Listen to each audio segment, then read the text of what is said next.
વડોદરા જિલ્લાના ડભોઈના બાણસ તાલુકા પંચાયતમાં કોંગ્રેસના ઉમેદવારને ભાજપ દ્વારા જબરદસ્તીથી ફોર્મ પરત ખેંચાવ્યું હોવાની ચર્ચાએ જોર પકડ્યું છે અને ત્યારબાદ મારામારીના દ્રશ્યો પણ સામે આવ્યા હતા। વડોદરા જિલ્લાના ડભોઈના બાણસ તાલુકા પંચાયતમાં કોંગ્રેસના ઉમેદવારે ફોર્મ પરત ખેંચતા રાજકીય માહોલ ગરમાયો છે।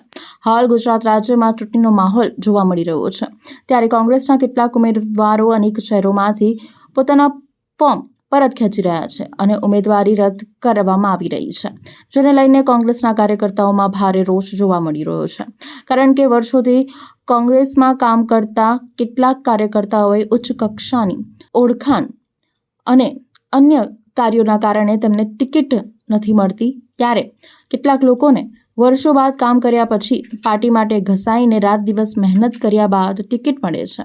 તેવામાં જે લોકોને ટિકિટ મળી છે તે લોકો સામદામ દંડ ભેદનો શિકાર બનતા હોય છે। કોંગ્રેસની ઉમેદવારીમાંથી હટીને ભાજપના ઉમેદવારોને બિનહરીફ જીતાડી દેવાની ઘટનાઓ પણ બની રહી છે। આવી પરિસ્થિતિ ડભોઈમાં પણ બની હતી, જ્યાં ધારાસભ્ય શૈલેષ મહેતાની આગેવાનીમાં બાણસ તાલુકા પંચાયતમાં કોંગ્રેસના ઉમેદવારે પોતાનું ઉમેદવારી ફોર્મ પરત ખેંચતા કાર્યકર્તાઓમાં ભારે રોષ જોવા મળ્યો હતો। તેવામાં ભાજપ અને કોંગ્રેસના બંને કાર્યકર્તાઓમાં ઝપાઝપી અને મારામારીની ઘટના બની હતી, જેમાં ધારાસભ્ય સામે પણ કેટલાક કોંગ્રેસના કાર્યકર્તાઓએ ઝાપટ મારી હોવાની અને ધક્કો માર્યો હોવાનું પણ સામે આવ્યું છે। એવું પણ કારણ ચર્ચા રહ્યું હતું કે શૈલેષ મહેતા દ્વારા કોંગ્રેસના ઉમેદવારને ફોર્મ પરત ખેંચવા માટે દબાણ કર્યા હોવાની વાત વહેતી થઈ હતી, જેને લઈને લોકોમાં ભારે નારાજગી જોવા મળી હતી। ત્યારે પોલીસે ઘટના સ્થળે પહોંચીને બંને પક્ષના કાર્યકર્તાઓને છૂટા પાડ્યા હતા। ત્યારે એક તરફ ડભોઈ તાલુકામાં એવી ચર્ચા પણ ચાલી રહી હતી કે શૈલેષ સોટ્ટા તેના દ્વારા ધારાસભ્ય બન્યા બાદ કેટલાક લોકોના કામો નહીં કર્યા હોવાનું કારણ હતું।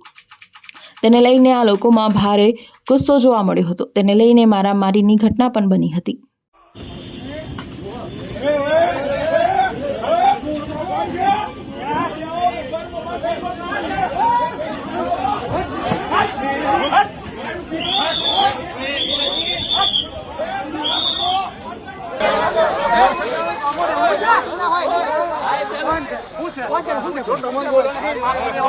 અમારો વિષય છે